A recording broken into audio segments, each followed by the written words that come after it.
Hello, welcome everyone. We are going to give it just a minute as people are coming in and joining the meeting.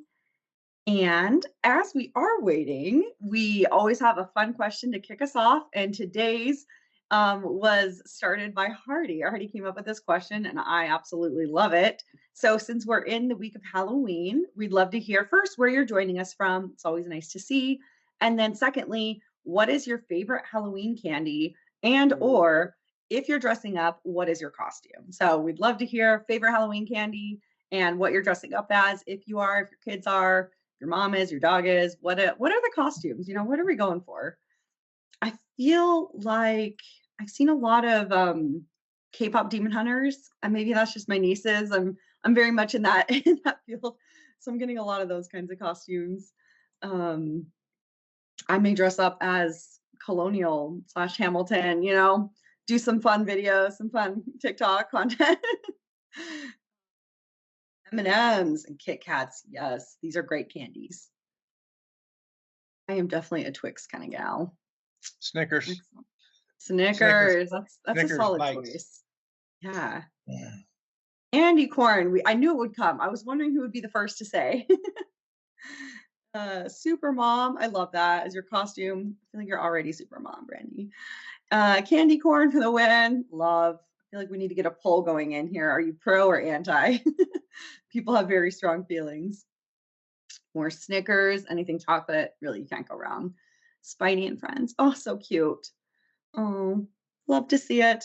Awesome. Well, as people are joining, continue to light up the chat here. We'd love to hear where you're joining us from and what your Halloween plans, whether costume and favorite candy. And we are excited to welcome you today. We have a special webinar, and it's special because Hardy, who is our speaker today, it's his birthday. So join me in the comment, Mm. wishing him a happy birthday. We didn't make him do it today, I promise. But we're really excited to celebrate with you and excited to have you here today.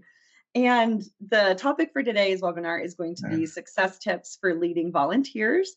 And Hardy is one of our star faculty members.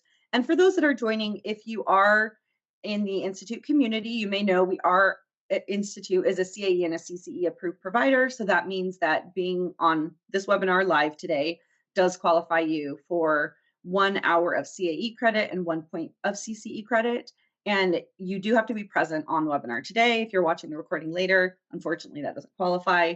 And we do just ask that if you are interested in receiving a certificate of attendance, please email us. I'll drop here in the chat.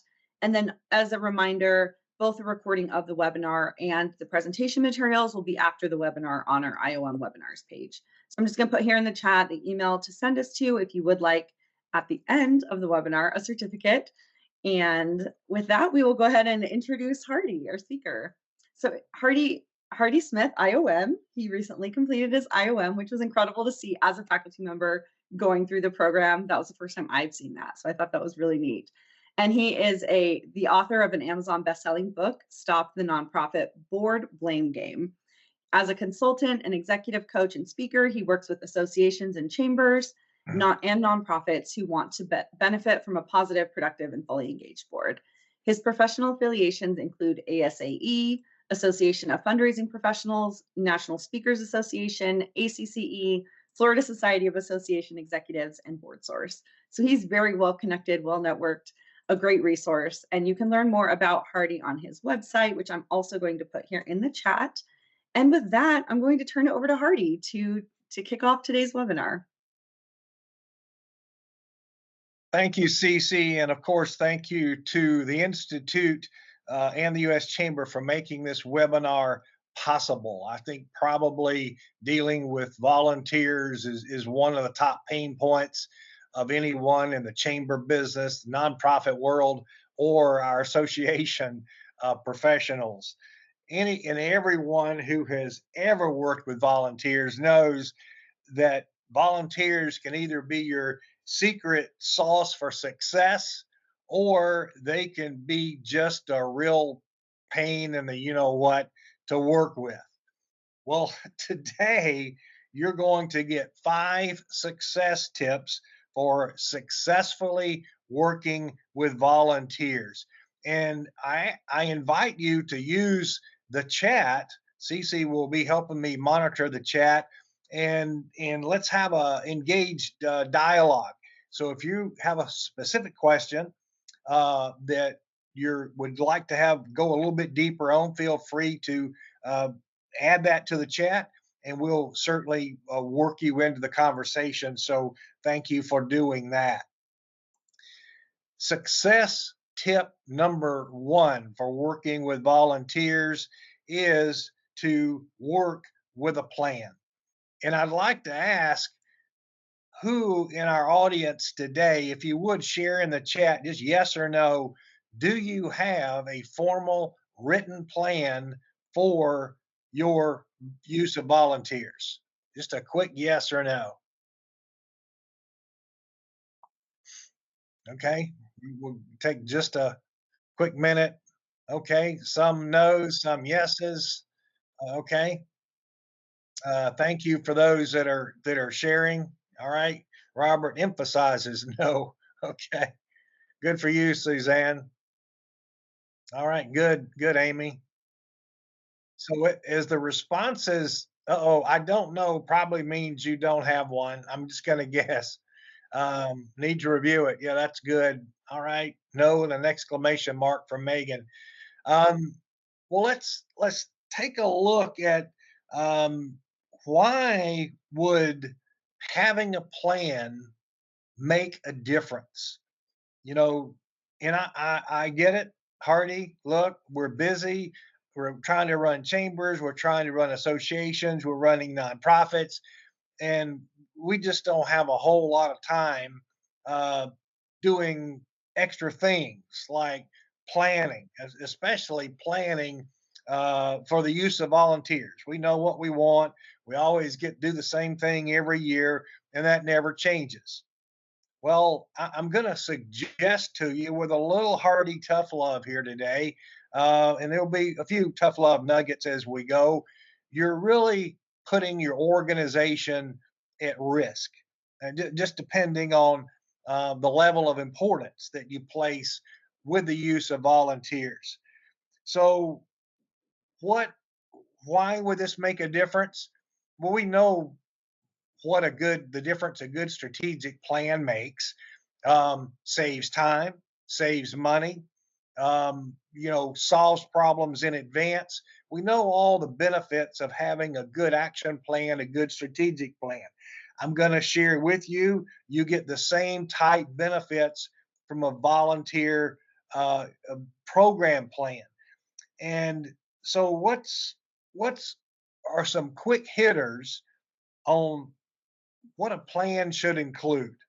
So not all inclusive, but I'm going to share an inclusive resource for you. So number one, just writing, committing to written form. What's the purpose of your volunteers? Now, some organizations may have a volunteer program that involves uh, uh, volunteers year round type activities. Some may have specific activities, maybe a beach cleanup, maybe a Easter egg hunt, maybe the Christmas parade. Could be volunteer specific for the annual banquet or the annual meeting, or it could be year-round volunteers like working in the office or serving on specific committees. But what is the purpose? And it's important to make sure you have clarity on what your purpose is, because you need to identify in the next step what are the tasks, specific tasks that you are wanting volunteers to do. So if you stop and think about it, just take a few minutes. What are the different tasks during the course of a 12-month planning cycle that you're asking for volunteers? And just make a shopping list. And then that helps you determine how many volunteers that you need. I will share with you, I am not a believer in whatever is good planning, whatever, do the best we can. I'm just not a believer in that whatsoever. So if you understand what your purpose is, what your outcomes are, what your objectives are, what the tasks are, then you can start understanding how many do you need. So when you start your recruitment process that we're going to talk about in just a few minutes, now it's not call for volunteers and, well, do you need 10 or do you need 110? And if you need 110 and only get 10, but weren't intentional about getting what you need, now all of a sudden you're in trouble. It's also important not to categorize all volunteers and all volunteer tasks as one size fits all. I mean, doesn't it make sense to not make that mistake? So, what experience for each one of your tasks? What experience, what skills do each one of those tasks require? And it all depends, the answer all depends on what the work to be done is. And how about this? The level of experience and skills, wouldn't it make sense? It also depends on the level of responsibility. And it might be that you're looking for volunteers to be supervisors and leaders or worker bees or anything in between. That doesn't that sound familiar to most situations?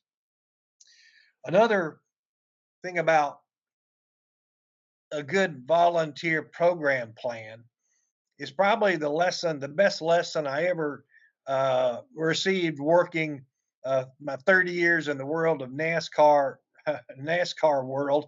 My best advice, Debbie Cotton, I see from Mormon Beach is on. Hi, Debbie. My best advice I ever got, Debbie, from working with Bill France Jr. was hardly anticipate. Solve your problems in advance.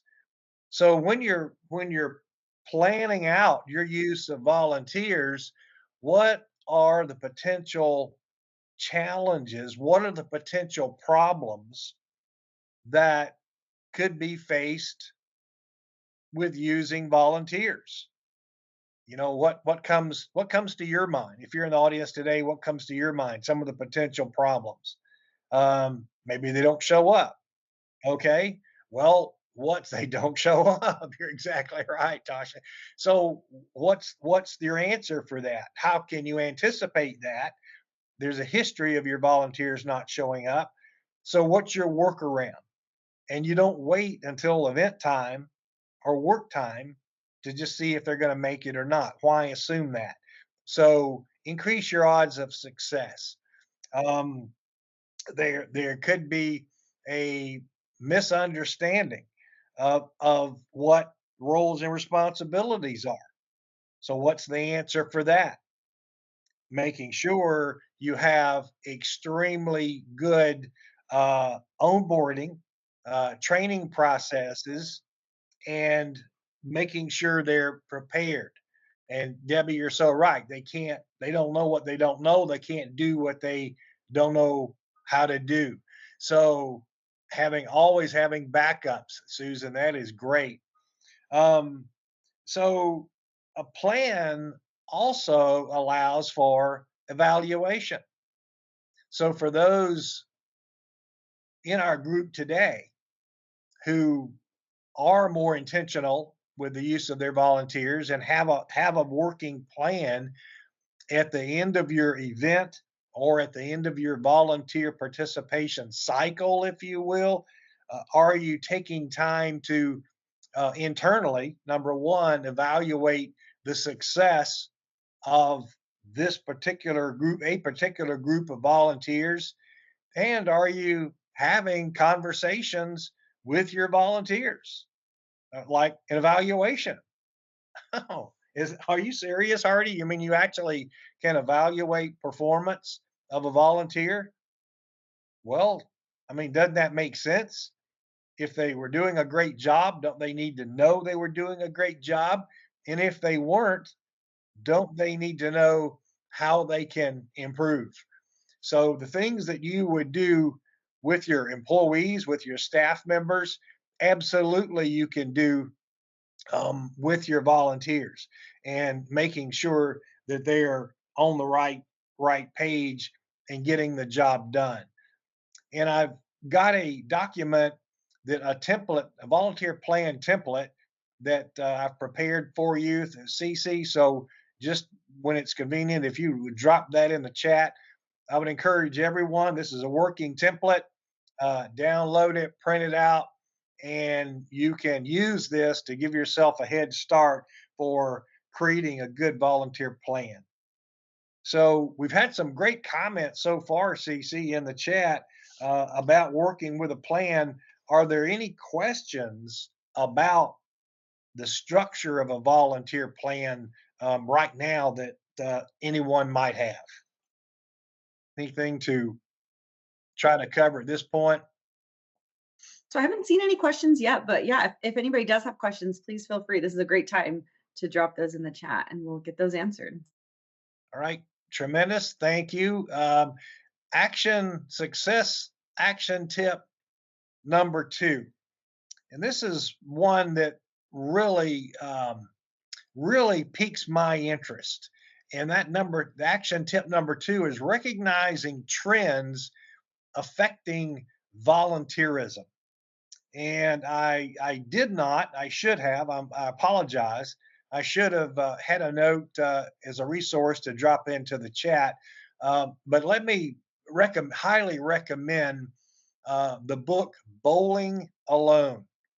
And if anyone's familiar with Bowling Alone, please let me know if you are with just a yes.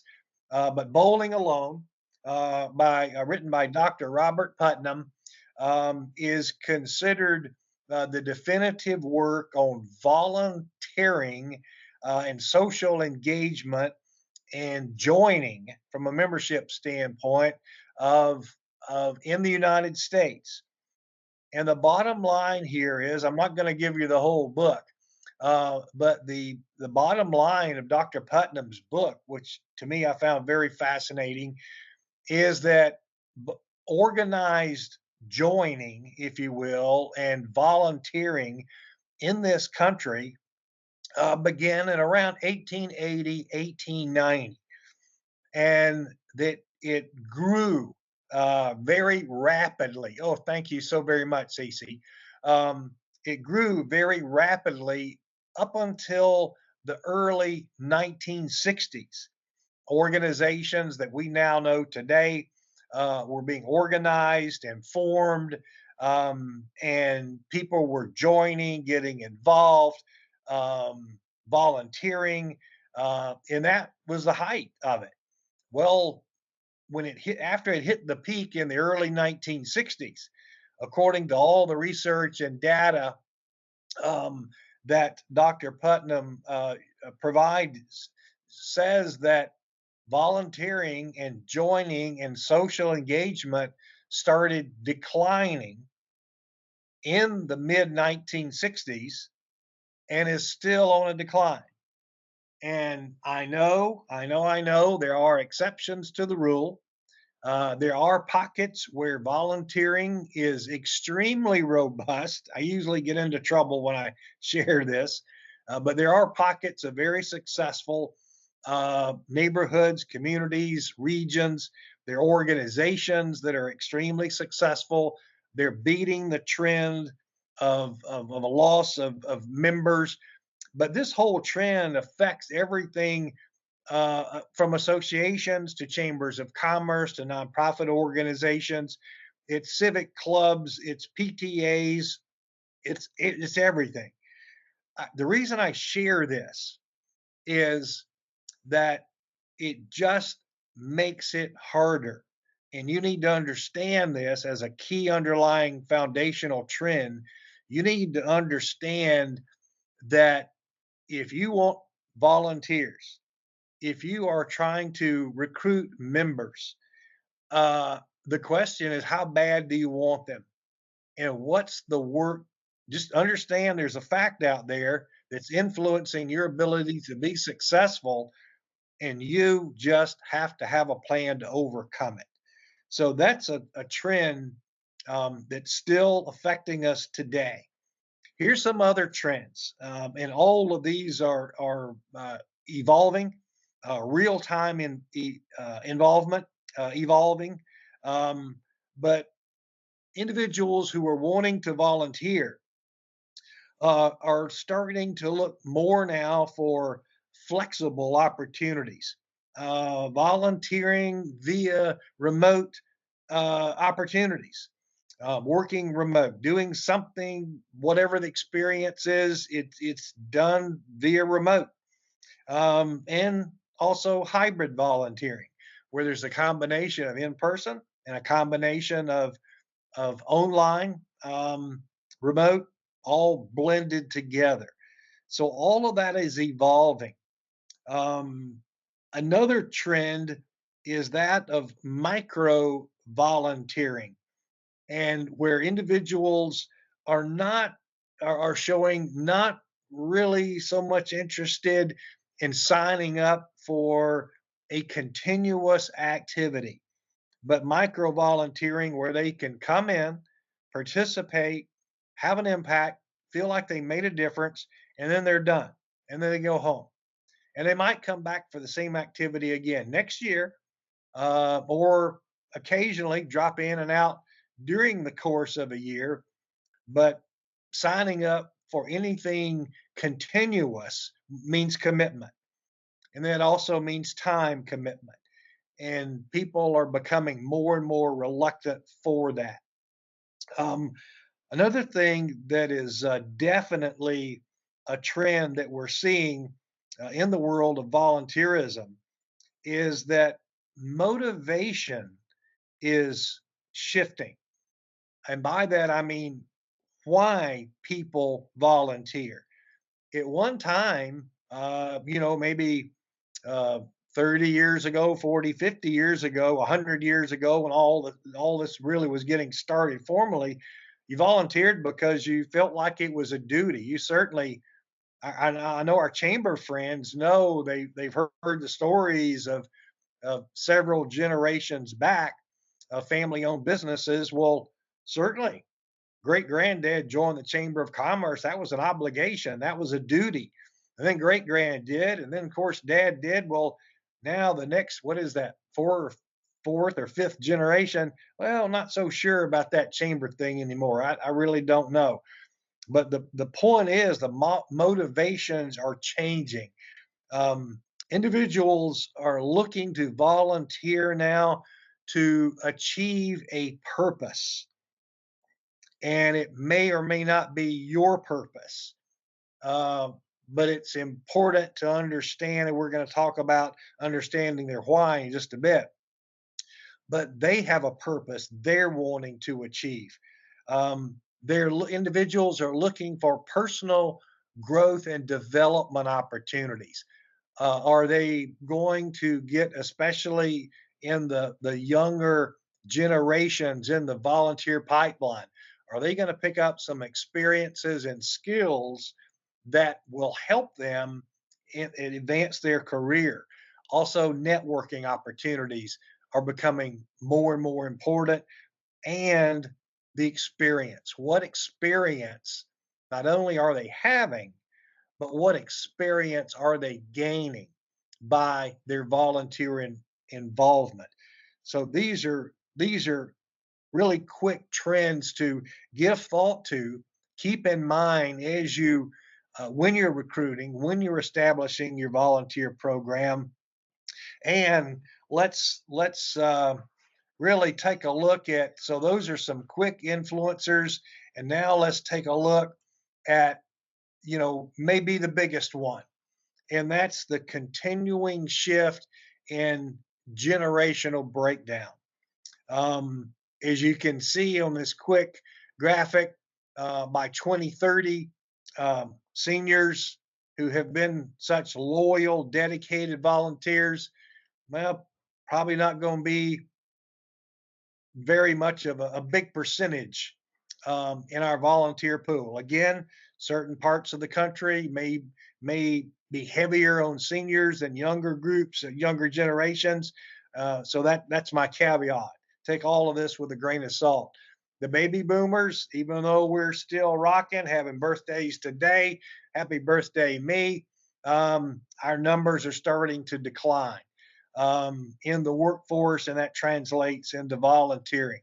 Gen X, look at the drop. Gen X, by 2030, their presence in the workforce is having a dramatic drop. And then millennials and Gen Z, by 2030, those are going to be the dominant groups of volunteering.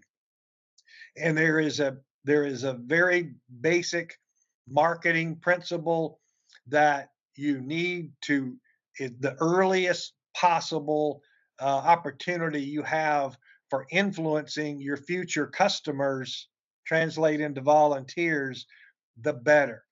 So Gen Z, which today may be anywhere from 15 to 20, 21, 22 years old, they were formulating opinions of their social engagement, volunteer engagement back when they were in kindergarten and elementary school. So take a look at how all of this is evolving, and let me share this about the younger generations in the volunteer pipeline. There's uh, there's criticism of maybe those of my generation and maybe older, that, well, those young people, they don't volunteer like we did. They don't get involved like we did. Well, that part is true. However, let me offer a correction here. Despite the criticism, the younger generation, the younger individuals in the volunteer pipeline very much believe in social engagement. They believe in getting involved. They believe in volunteering. But I want you to listen to this because this is extremely important. They do believe in volunteering. They just believe in taking different approaches. They believe in different causes. So, your particular organization, it could be a particular association, it could be a nonprofit, it could be the chamber, as I alluded to earlier, may have been very attractive to generations before the current younger groups. And you're going to have to fight to figure out how to stay relevant. So I'm an advocate of sharing that your mission doesn't have to change, your purpose doesn't have to change, but if you're wanting volunteers, if you're wanting to attract members, um, you have to change your approach, because they're here, they're coming, and it's not they're coming, they are here. So you've got to be making these changes, making adaptations. And there's a great quote from uh, Charles Darwin, and Darwin said, "It's not the strongest of the species that survives. It's not the smartest of the species that survives. The species that survives is the one most able to adapt." So that's what I'm suggesting with our audience today, is if you want to attract new generations of volunteers and members, you've got to figure out how to adapt.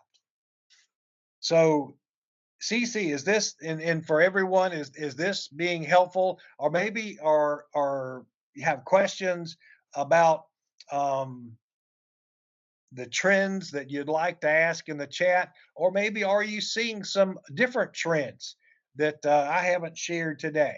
Anything that we can, any input in the chat room?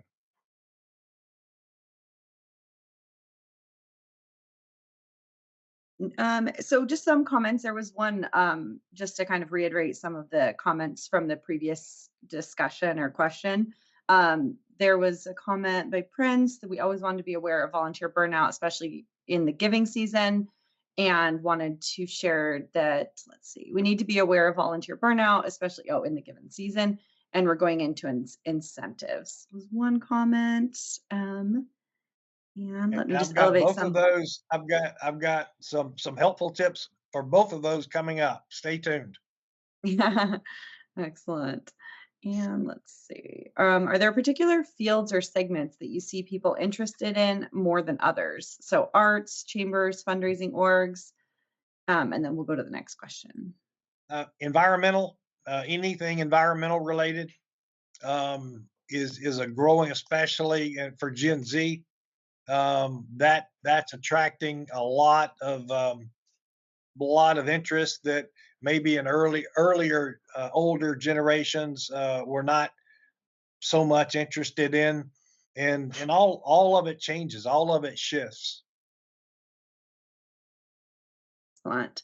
And then we have another comment here. We have a large group of volunteers and ambassadors. I'm having a hard time motivating the ones that have been a volunteer and ambassador. They are not volunteering, but they are reaping the benefits of being an ambassador. Any comments on that or thoughts? I'm gonna share some tips. I think that'll address that too. So coming up, stay tuned. Perfect. And then do you have any examples of ways that we can adapt the new ways to attract volunteers? Well, number one is working with that plan that was our first action item. List that, include that as an obstacle. And what do you think the workaround for understanding what might be a solution? And every organization is different, by the way. Every chamber is different. Every association is different. Every nonprofit is different. So the particular challenges you have in a particular situation are all most likely unique for you. Always some commonalities, but within yourselves, within your communities, especially local organizations, different challenges. Um, and so let's see if I how well I do. And CC helped me remember if it looks like something I'm missing out on. Um, Please let me know. And I see a comment. Oh, this one's too good to pass up. So it was about Tennessee being the volunteer state. I didn't see. What was the second part of that comment? Yeah, so it said here in Tennessee, we are the volunteer state. So you would think it's in the name that there are no shortages of volunteers, which it isn't. But I think it's helpful to know these trends and reasons people would want to volunteer, especially the bit about growing their skill sets in their careers. That's really great. And I said Tennessee, the comment from Tennessee. Thank you so very much. It is too good to pass up. Here is a fact in the world of volunteering. There has been. Let me say this as my caveat. There has been an annual, very robust survey of volunteer engagement, state by state, region by region, state by state, region by region, and in some cases even city by city. When I say there has been, I don't want to get myself in too much trouble or the Chamber Institute in too much trouble. Let me just say that's a product of the United States government, and recently the enthusiasm for the particular agency that does that work has not been there. So I'm not sure if that research is being done at the present time. I will share with you the latest information. So, how about if we frame it this way?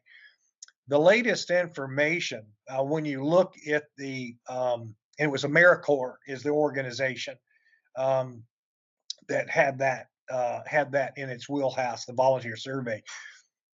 When you look at the ranking of the top 50 states, 1 through 50, and Debbie Cotton and others from Florida, this may hurt, but year in and year out, the state where you think that everybody comes to retire, all you have is leisure time, no one works. The state that is ranked 50th year in every year on the rate per capita for volunteering is Florida. Um, and as a matter of fact, the states where you might think that volunteering on a per capita basis now, understand, would be very welcomed, very active, tend to be southern states. And this is a direct, according to the research, is a direct relationship on educational status. It's also a direct relationship to state by state economies. Um, States which tend historically to have the highest per capita in volunteer rates are states with very high rankings in education, their economy, and there's a few other factors in there as well. But the shifts, as long as I've been watching, the states that are at the top, Utah, Idaho, Montana, those states don't change, and the ones at the bottom don't change. So the ones in the middle kind of stay in the middle. So the point is, just depending on what part of the country you're in, you may have an easier time or a more difficult time than your colleagues in recruiting volunteers. So let's move to And then action Hardy, tip. I'm just gonna Yes. I just have 2 I'm gonna drop here and let you weave them throughout. One question was, how do you think volunteers, when they are motivated by different things, some hate being called out, and then, just another question, a follow-up question on examples of what chambers are doing to adapt. So if you wanna just incorporate those throughout, or if you wanna take time, I just wanna make sure we touch base on those. I'm making a note. Volunteer recognition, and what was the second one? And just other examples of how chambers are adapting, how they're attracting new volunteers. So new ways of doing it. Just what are some ways? I know it varies, but if you've seen examples that are effective, Okay. All right. perfect. Yeah. Making a note here. Got it. All right. Action success tip number 3 for taking action that will improve your volunteer leadership abilities. Number 3, be intentional about recruiting and training volunteers.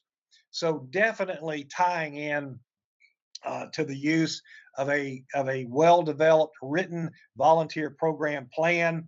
Um, you've got to know, number one, what do you need, skills and experience, and then who do you need. And again, please, passing the list around. We have an event coming up. Um, who wants to sign up?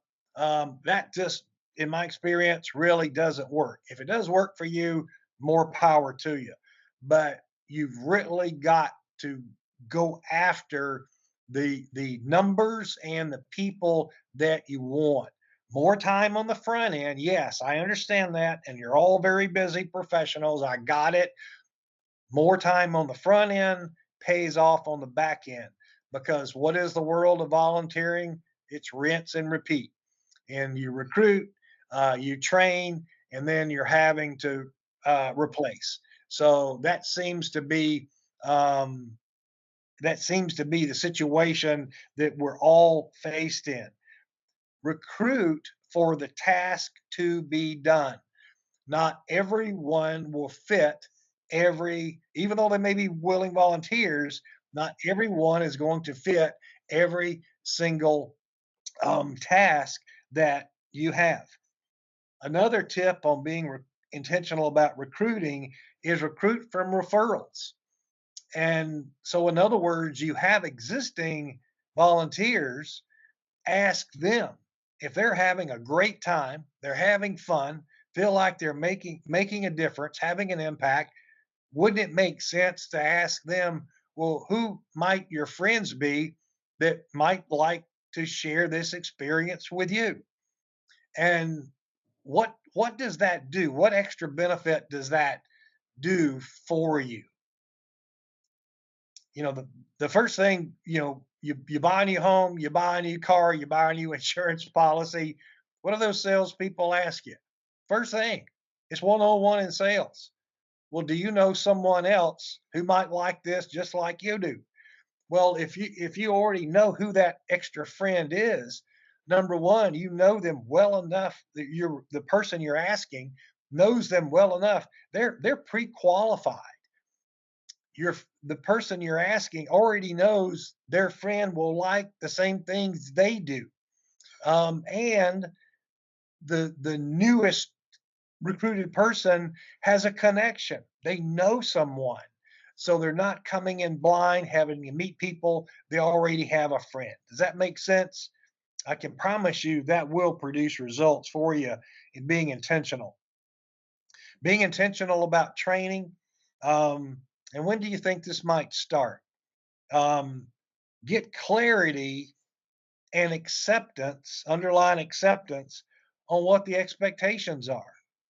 So when you're recruiting, do you have a job description? Do you have what the expectations are that go out in the notice? Or is it a generic, hey, come be involved in the chamber, sign up and volunteer today? Or are you communicating a specific task that you're recruiting volunteers for? And how would that help you? It kind of eliminates tire kickers. It will save you some time. Again, you're pre-qualifying who it is that you're trying to reach. The clarity on expectations, so important. Have the conversation in the recruiting phase, repeat it, rinse and repeat in the orientation phase, rinse and repeat in the training phase. But what is it they need to know? Is there a particular approach or methodology that they need to follow that, according to a template that's been developed by your organization? Here's how we want things done. Not to micromanage, but you're giving them a playbook to work from. And then after you do all this explaining, ask them, be a good active listener. Ask them, do you have any questions? Do you think you will be able to fulfill these expectations? Are there any limitations that will keep you from doing all the, do all the, it's HR all over again, but applied to recruiting and training your volunteers, right? So, and then listen, are you getting a yes or are you getting a no? And you may be getting a no, and it's because that individual doesn't feel like they're a good fit. You might have a no, and you're thinking that individual is not a good fit for your particular task. So the next level in getting clarity is there another task they might be more interested in? And it should go without saying, but I will say it because there are too many mistakes made in this arena that cause so much frustration for all of our chamber and association and nonprofit professionals. Provide the training that's needed. So there's going to be some one-on-ones, certainly some basics that would apply to all tasks. But doesn't it make sense that just depending on the level of the task at hand, the level of responsibility at hand, the training will need to be elevated to match the task um, and the different levels? And some organizations may have situations where there's a security training involved. There may be some background checks involved, but all and some certainly there's some sensitivities that should be addressed in dealing with other individuals. And it could be sensitivities and training dealing not only with humans, but with our animal friends as well, or some type of environmental situation. Okay, so you're going to have a training, you're going to have a beach cleanup day. That ought to be easy enough. You walk on the beach on a nice day, wear a hat, have some water, wear your sunscreen, and what else is there? Oh, don't step on the turtle nest. So you don't assume your volunteers know what they need to know. One other quick thing about being intentional about recruiting and your training, consider the personality traits of your individuals. And they're going to be, and we don't have time to do a full on personality test today, but to consider the personality traits and the characteristics. Are your individual volunteers is an individual may be more suited for one task than another. Maybe they're an introvert, maybe they're an extrovert, uh, maybe they're just not good with people, but could be a good volunteer. So, what's a task for them? Maybe they don't have a real sense of organization, so they might not be in charge of bookkeeping or bookkeeping the ticket receipts. So you just match the task with the people. So that was tip number 3. Any questions about intentional recruiting or retraining?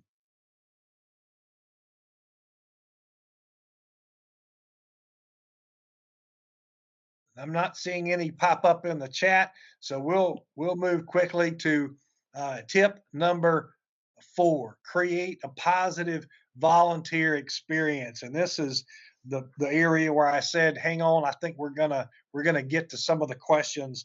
Um, create a volunteer experience.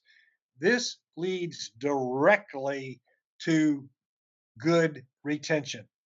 If your volunteers are having a positive volunteer experience, they feel like they're making a difference, they feel like they're having an impact, and they're having fun, they're going to come back.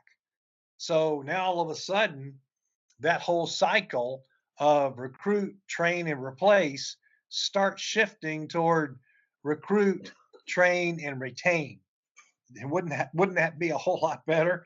Um, so how can you create a positive volunteer experience? Here are a couple of quick hitters for you. Number one, and we've all heard, know their why. That is so important in the world of volunteering. And I want you to understand this. My experience has shown me that it's not necessarily the cause that has attracted an individual to an organization or to the chamber or to an association. And it could be initially, but likely it's not what keeps them involved. But you know, if their interest in volunteering might not be so much about the cause, but might be about them wanting to get some skills experience, uh, networking opportunities, those kinds of things that will help further their career. Well, if you know that in advance, wouldn't it make sense? And there's a good, appropriate role for them to play, the good fit. Doesn't it make sense if you know what motivates them? And I say with all respect, you have an opportunity to manipulate their involvement in a positive way. But you can push their buttons. You can make sure their why is getting met, and check in with your volunteers. Now, I understand some organizations could have thousands of volunteers. It's a little tougher if you're have an event or an activity and it's a dozen or a few dozen. I understand that, but there are survey tools. There's opportunities to be able to, if you really want to hear what your volunteers are thinking about their volunteer experience, there are tools that are out there that you can achieve that. Um, so how can you know what a volunteer's why is? What is their motivational reason for getting involved in your organization? How can you know that? Ask.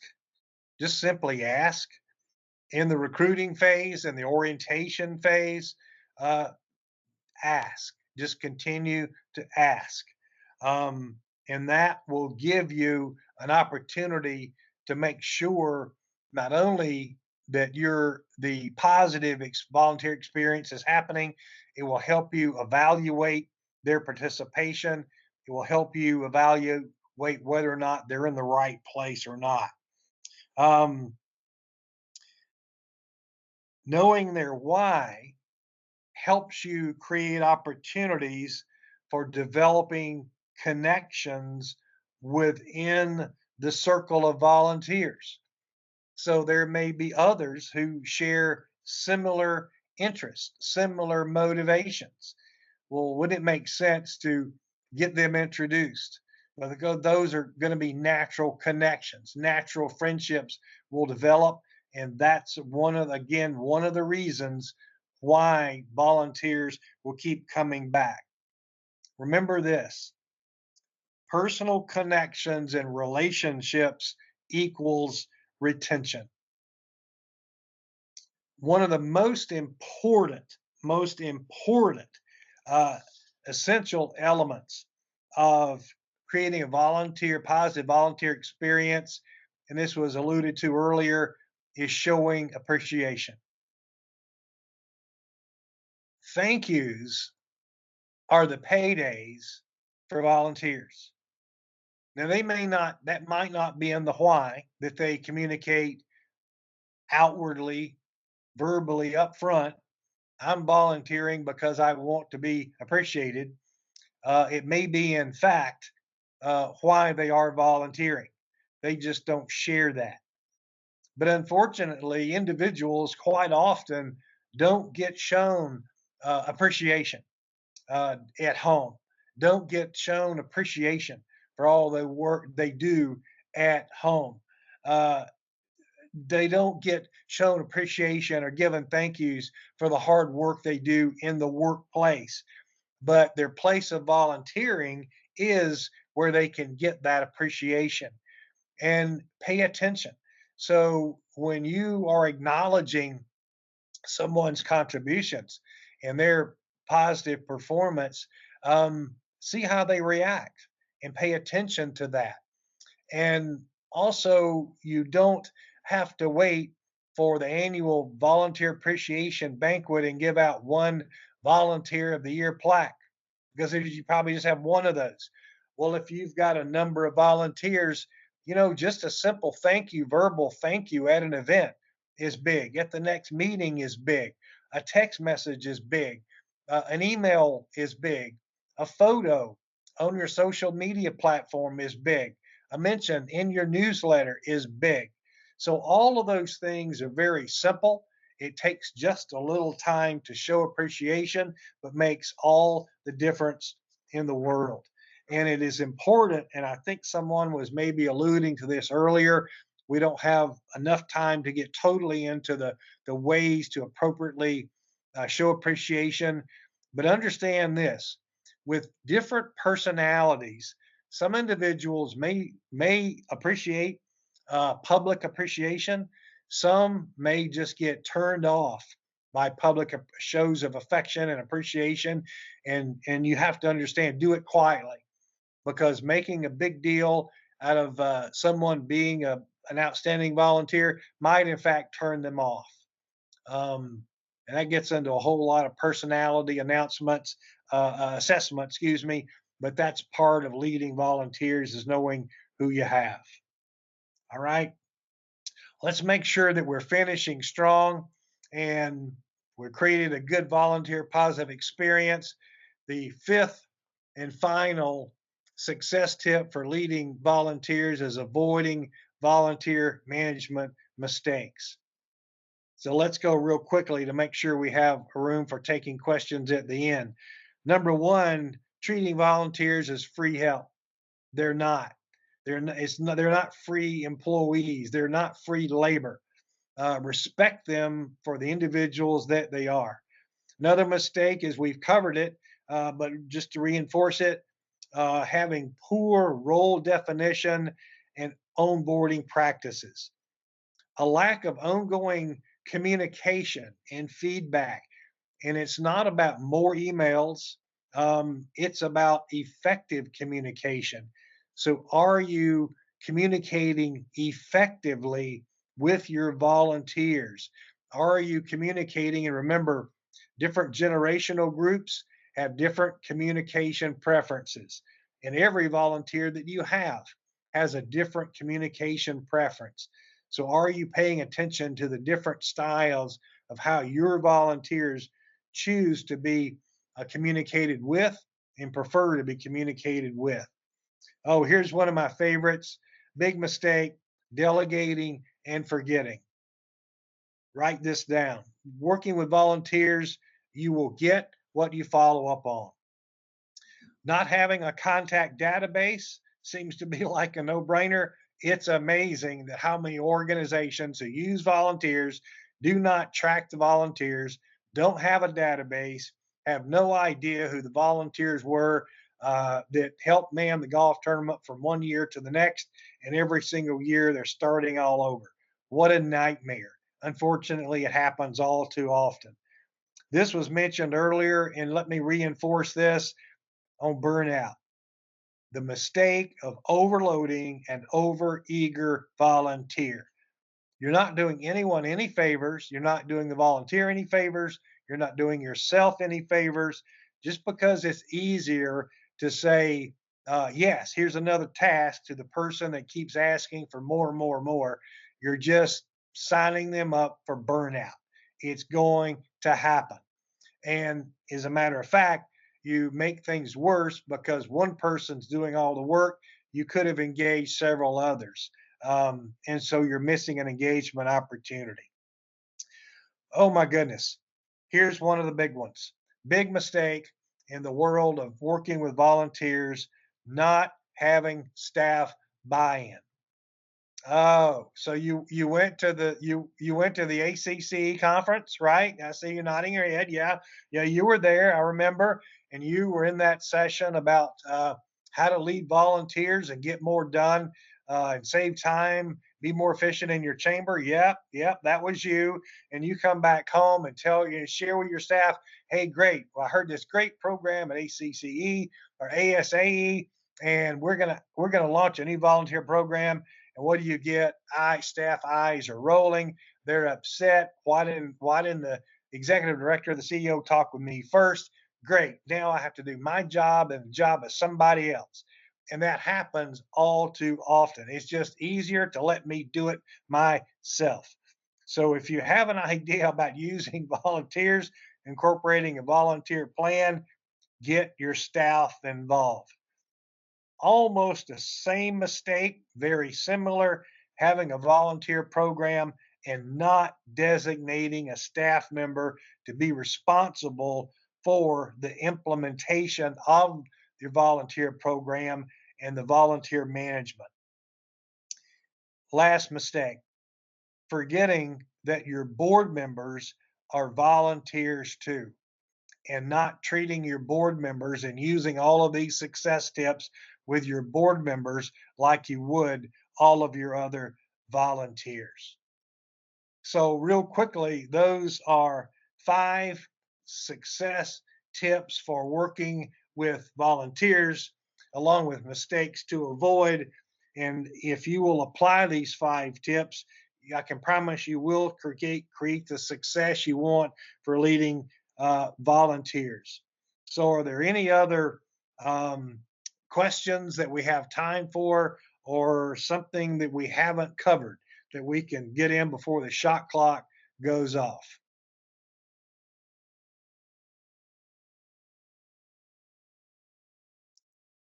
Thank you, Angie.